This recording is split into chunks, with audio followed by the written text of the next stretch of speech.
안녕하세요. 상담사 반달입니다. 굉장히 오랜만에 찾아뵙네요. 오늘은 임상심리사 2급에 대해서 말씀을 드리려고 해요. 제가 올해 임상심리사 첫 시험에 필기 응시를 했고, 합격을 해서 어떻게 공부를 했는지, 어떻게 시험이 나오는지, 시험 장소는 어떤지, 그거에 대해서 좀 낱낱이 알려드리고자 합니다. 먼저 제가 임상심리사 2급에 응시한 까닭에 대해서 나눠보려고 해요. 일단 대학원 공부 내용과 굉장히 겹치고요. 제가 지금까지 취득한 자격증 필기시험과도 겹치는 부분이 상당히 많습니다. 그리고 임상심리사 2급에 응시하려면 뭔가 자격이 필요해요. 실습이라든지 경력 이런 것이 필요한데 대학원 졸업했다. 라고 하면 이 요건을 충족시키기 때문에 졸업하면서 시험에 응시할 수가 있습니다. 그리고 내가 상담사로 다양한 곳에 채용이 되고자 할 때, 지원을 할 때, 임상심리사 2급이 자격 요건 중에 하나이기도 해요. 그리고 이제 면접을 볼 때, 상담사로서 어떤 심리검사를 좀 실시하고 해석할 수 있는지 묻는 기관들이 많은데요. 내가 어떤 연수를 받고 심리검사에 와 관련해서 그런 구매 자격이 있더라도 뭔가 임상심리사 2급 자격이 있으면 그걸 좀 구체적으로 증명할 수 있지 않을까? 그런 생각도 했어요. 그래서 이제 시험에 응시를 하게 되었는데, 임상심리사 2급 필기는 총 5과목이 포함이 되는데요. 먼저 첫 번째로는 심리학 개론, 두 번째로는 이상심리학, 세 번째로는 심리검사, 네 번째로는 임상심리학, 다섯 번째로는 심리상담, 이렇게 5과목인데 한 과목당 20문제가 출제가 됩니다. 5과목이니까 총 100문제가 나오는 거고요. 3시간 동안 풀 수가 있습니다.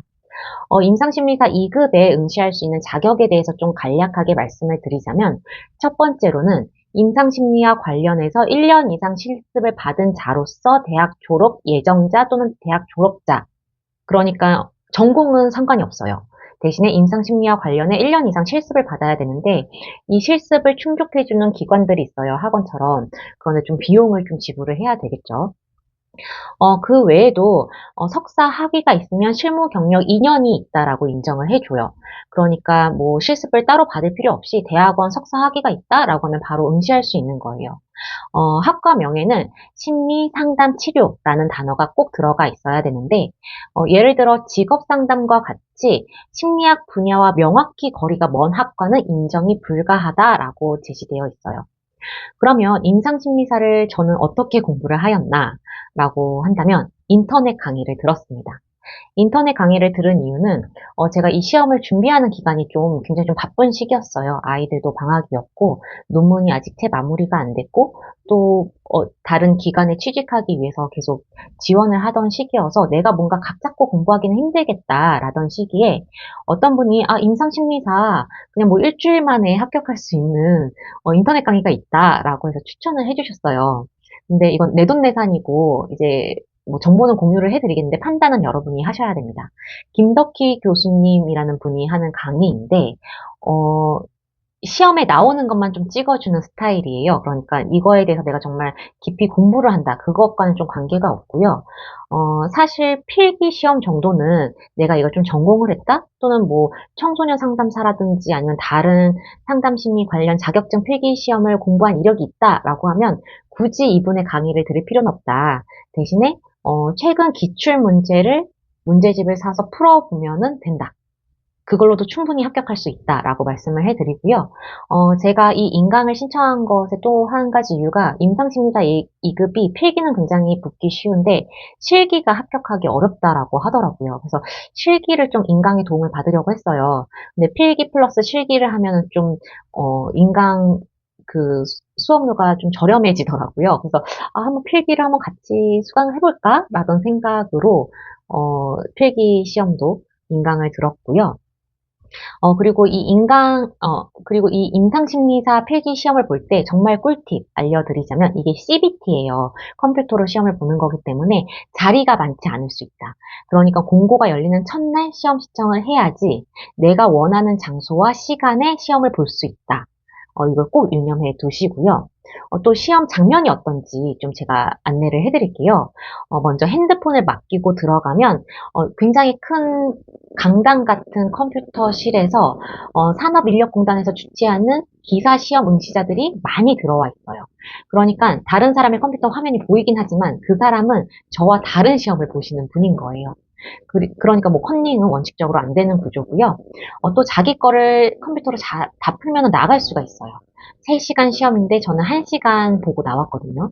그리고 연습장을 한 장 주는데 이거는 원하면 받을 수가 있어요. 저는 달라고 해서 연습장에다 좀 체크를 해서 시험 문제를 풀었고요.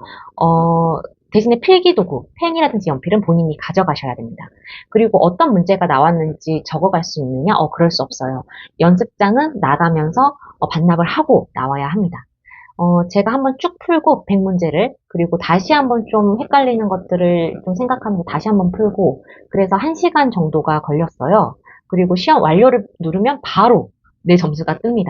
저는 총점 79점이었고요. 첫 번째 과목 심리학 개론이 가장 저는 좀 어려웠어요. 정확히 이 과목의 점수가 기억은 안 났지만 이 과목의 점수가 가장 낮았던 걸로 기억을 하고요.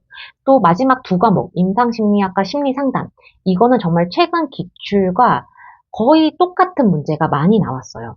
그래서 기출문제 반드시 풀고 가셔라. 최근 5개년 기출문제는 반드시 풀어보셔야 된다. 물론 CBT 문제는 이제 공개가 안 되니까 이전에 필기 봤던 종이 시험으로 봤던 그런 기출 문제가 문제집으로도 살 수 있고 하니까 반드시 풀어보셔라 라고 말씀드리고 싶고요. 이제 저는 한 4월 말쯤에 실기 시험을 이제 공부를 해야 되는데, 좀 제가 공부하면 잘 잊어버리는 스타일이어서, 그 시험 한 3주 전부터 공부를 하려고 해요. 그래서 어떻게 공부를 했는지, 또 실기 시험 장면은 어떤지, 어떤 식으로 문제가 나오는지, 추후에 또 함께 공유를 드리도록 하겠습니다. 아무래도 상담 심리에 관심이 있고 대학원 진학을 계획하고 있거나 심리 상담사로 일하면서 차근차근 스스로 발전해 나가려고 노력하는 분들일 거라고 생각해요. 제 영상에 어떤 댓글이 달렸었는데 제가 대학원에 대한 영상이었던 걸로 기억을 해요.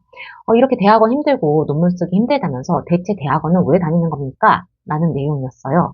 처음에는 악플인가 싶어서 좀 무시하려고 했다가 저의 또 다른 마음의 소리 같다라는 생각이 들더라고요. 제가 최근에 동영상 업로드가 굉장히 많이 늦었는데 그 이유 중 하나가 논문을 통과하고 대학원을 졸업하면서 뭔가 루틴을 잃어버리고 무엇을 하려는 의지가 갑자기 훅 낮아진 거예요. 그래서 최근 한 2달간은 정말 반드시 해야 할 일, 뭐 상담, 일 나가는 거, 그거 하루하루 하고 또 이제 아이들을 돌봐야 되니까 저희 아이가 있으니까 아이 돌보는 거 그런 거 하고 나머지 시간은 뭐 유튜브 동영상을 의미 없이 계속 보면서 그렇게 시간을 좀 보내고 있었어요. 그러다가 아무래도 정신 차리자 하면서 어떤 책을 읽었는데요. 거기에 몰입으로 유명한 칙센트 미하이의 말이 인용되어 있더라고요. 미하이의 말은 바로 이거였어요. 내가 가진 능력에서 조금 더 어려운 과제를 수행할 때 몰입의 기쁨을 느낄 수 있다. 그리고 인생의 목표는 어떠한 것을 이루는 것이 아니라 내가 이 몰입, 그러니까 이 flow, 이 흐름을 계속 타는 것이다. 이 흐름에 계속 내가 있는 것이다. 대학원 힘들고 논문 쓰기 힘들다면서 저는 왜 대학원을 다녔던 걸까요? 여러분도 지금 이걸 하는 것이 마냥 쉬어서 하는 것이 아니라 내가 할 수 있는 것보다 조금 약간 더 어려운 것인데 도전을 하는 거라는 생각이 들어요. 그런데 그것을 내가 좀 성취했을 때 느껴지는 그런 성취감? 이런 것들이 나의 삶을 풍요롭게 하고 내가 거기, 그 흐름에 좀 더 머물 수 있게 에너지를 주는 거죠. 이렇게 제가 임상심리사 2급에 대한 영상 대본을 써놓은 지가 사실 한 달이 넘었거든요. 한 달이 넘어서 이제서야 이렇게 동영상을 찍게 되는데요. 굉장히 좀 반성을 합니다. 내가 이거 하는 게 좀 힘든데 왜 하고 있지? 이런 생각이 들면서 하기 싫어질 때 있잖아요. 그런데 이 힘든 것을 조금만 넘기면 굉장한 성취감이 생기는 것 같아요. 그런데 이걸 넘기지 못하고 내가 좀 이렇게 무너질 때 스스로가 굉장히 한심해 보이고 그러다가 좀 의지가 약해지기도 하잖아요. 이렇게 대본을 써놓고도 한 달 만에 영상을 올리는 저를 보면서 여러분도 의지가 약해질 때, 나만 이런 거 아니야. 하지만 이거 하나만 좀 넘겨보자. 라고 좀 같이 우리 생각했으면 좋겠어요. 저의 영상이 여러분에게도 좀 도움이 되기를 바라고요. 오늘 이 한 달 만에 찍은 영상 이렇게 시청해 주셔서 너무 감사드리다라는 말을 전하고 싶습니다. 지금까지 상담사 반달이었고요. 오늘 하루도 행복하고 조금 더 풍요롭길 바랍니다. 감사합니다.